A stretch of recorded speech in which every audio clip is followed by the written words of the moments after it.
Maurício, é um prazer enorme estar aqui. Queria parabenizar.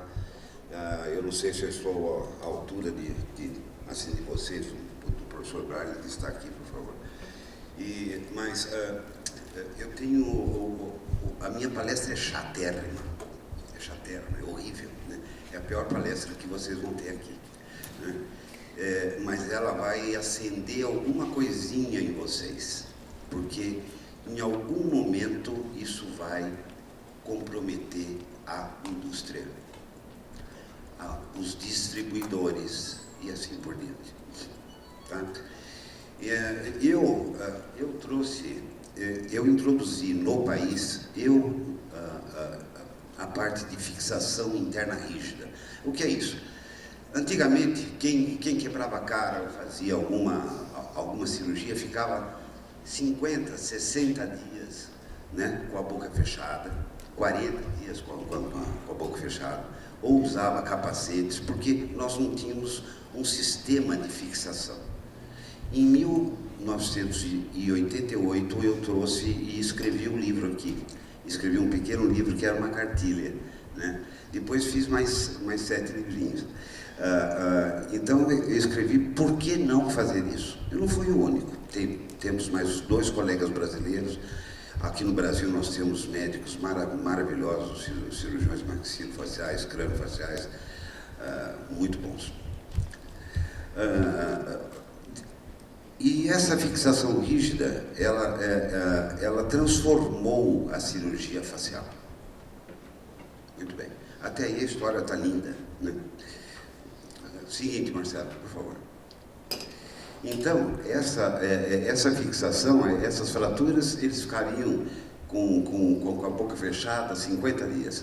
Seguinte, e com o uso de placas, né, fraturas como essas, por exemplo, projétil de arma de fogo, seguinte, né, praticamente eram insolúveis e com essas fixações rígidas, elas passaram a ser muito mais bem conduzidas. Seguinte, né, em tumores, né, com a transposição microcirúrgica, com a possibilidade de nós fazermos até implantes dentários, né, ao mesmo tempo com uma reconstrução de um nível bem superior ao que se fazia. É o seguinte, né?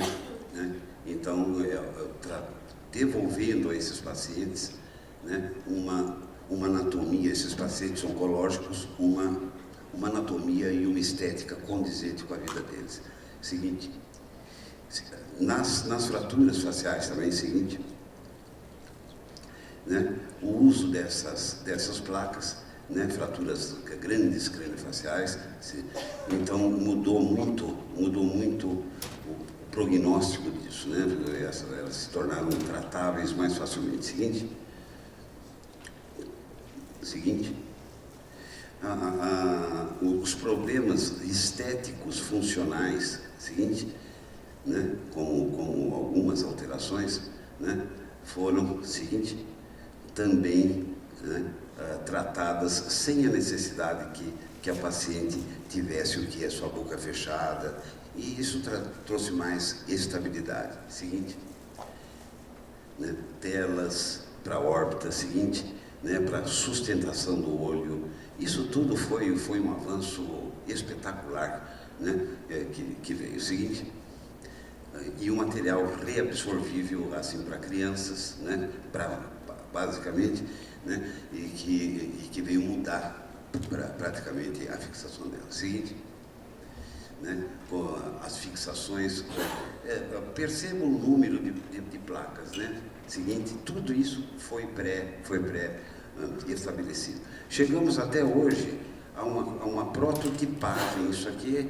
é o crânio de um paciente mesmo, né? A gente vê um desvio desse côndilo para trás, né? Então esse paciente tinha uma dor de ouvido importante, seguinte, né? E a gente consegue, seguinte, operar ele na mão, né? E fazer um modelo que irá ser a futura prótese, o futuro côndilo. Então isso é uma parte de prototipagem. Nós estamos chegando a saber o que nós vamos fazer antes. Seguinte, O Instituto de agora, vamos falar de uns problemas. O que está acontecendo? Vamos ser diretos. Não vou colocar culpados. Acho que todos são culpados. E vocês vão ser, talvez, atingidos por isso. Nós temos hoje, nós não temos uma normatização da osteossíntese. Então, o que ocorreu? Tem gente que pede 8 placas para pôr, 10 placas para pôr em um frontal. Pede ao plano de saúde, pede ao governo, né? Tá certo? Uma coisa absurda. O convênio, por sua parte, ele não acredita nisso, né? Obviamente, muitas vezes ele cede e ele não acredita nisso. Isso foi criando o quê? Um desgaste da postura médica odontológica.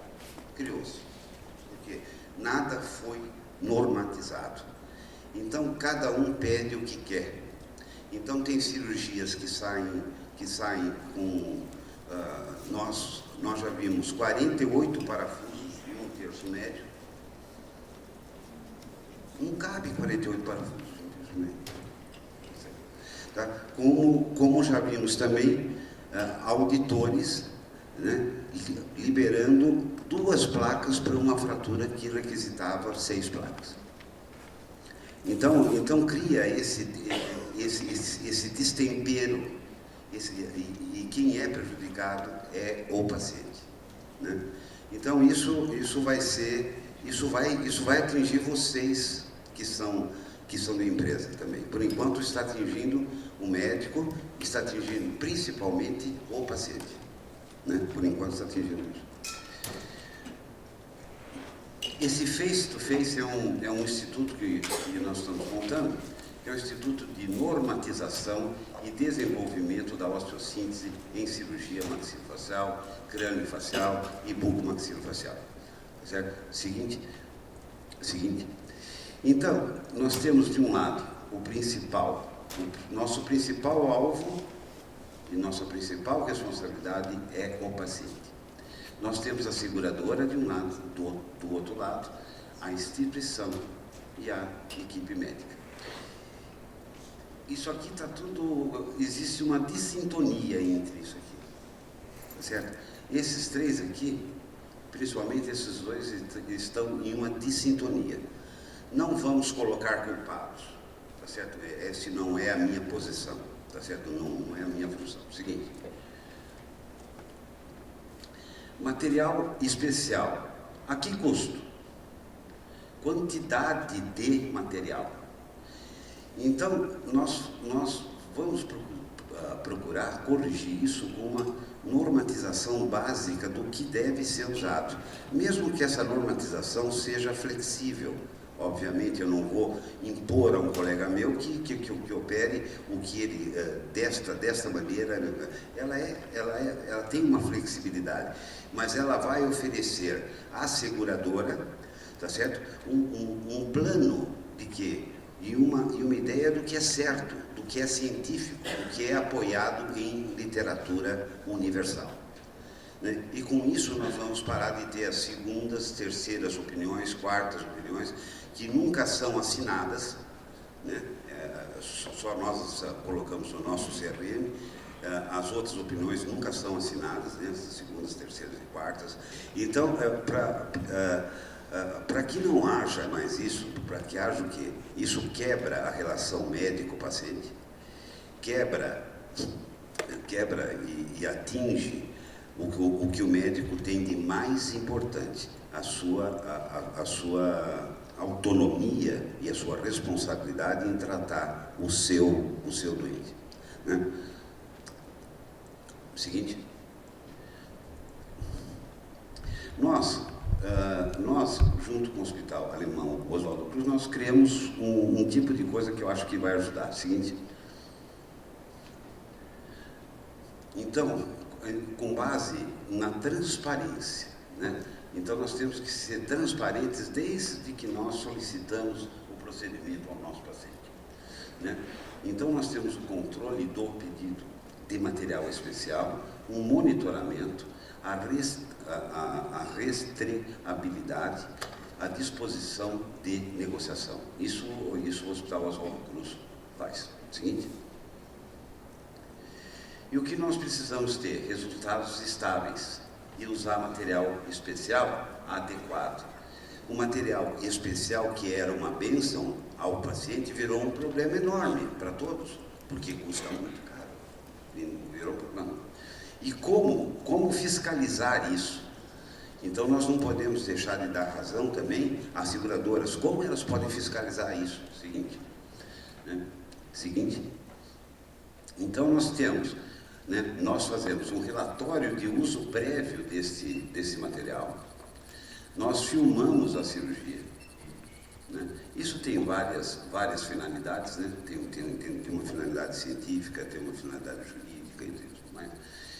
Fazemos um controle tomográfico desse material utilizado.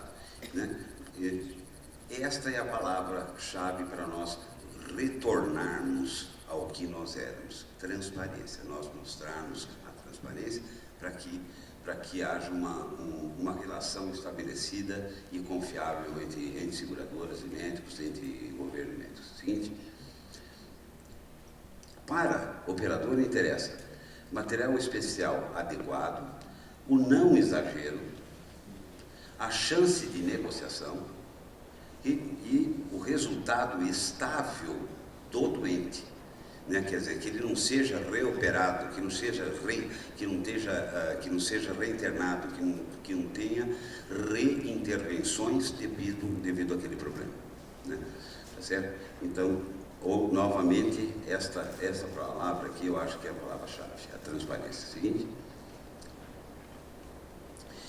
Então, aqui, no nosso serviço, nós temos um controle absoluto, temos monitoramento, temos rastreabilidade, auditoria, resultado de paciente, um baixo número de reoperações quando nós nos portamos desta maneira, quando nós fazemos isso. Seguinte, e aqui, isso não ocorre só com a cirurgia crânio-maxilofacial ou a apneia do sono que nós fazemos. Isso ocorre com ortopedia, com oncologia, com a neuro, com a cirurgia bariátrica, com a cirurgia colo-vitral, com a cirurgia robótica e urológica e assim por diante. Seguinte,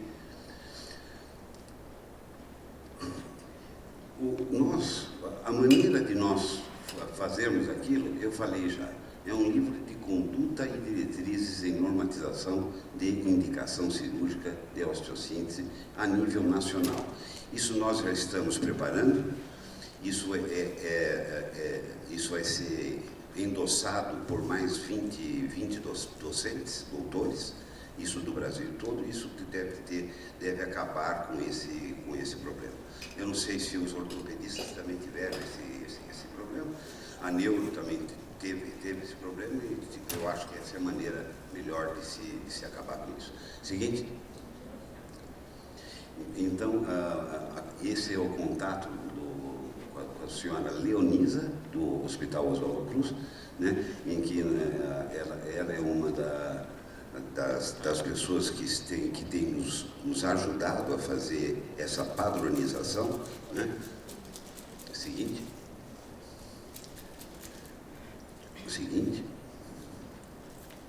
E esse é o nosso contato. Eu queria agradecer. Eu sei que essa palestra não é para vocês, assim, mas um dia isso pode ser que vá atingi-los, E eu acho que isso não está longe de acontecer se nós continuarmos com essas condutas. Tá? Obrigado pela atenção.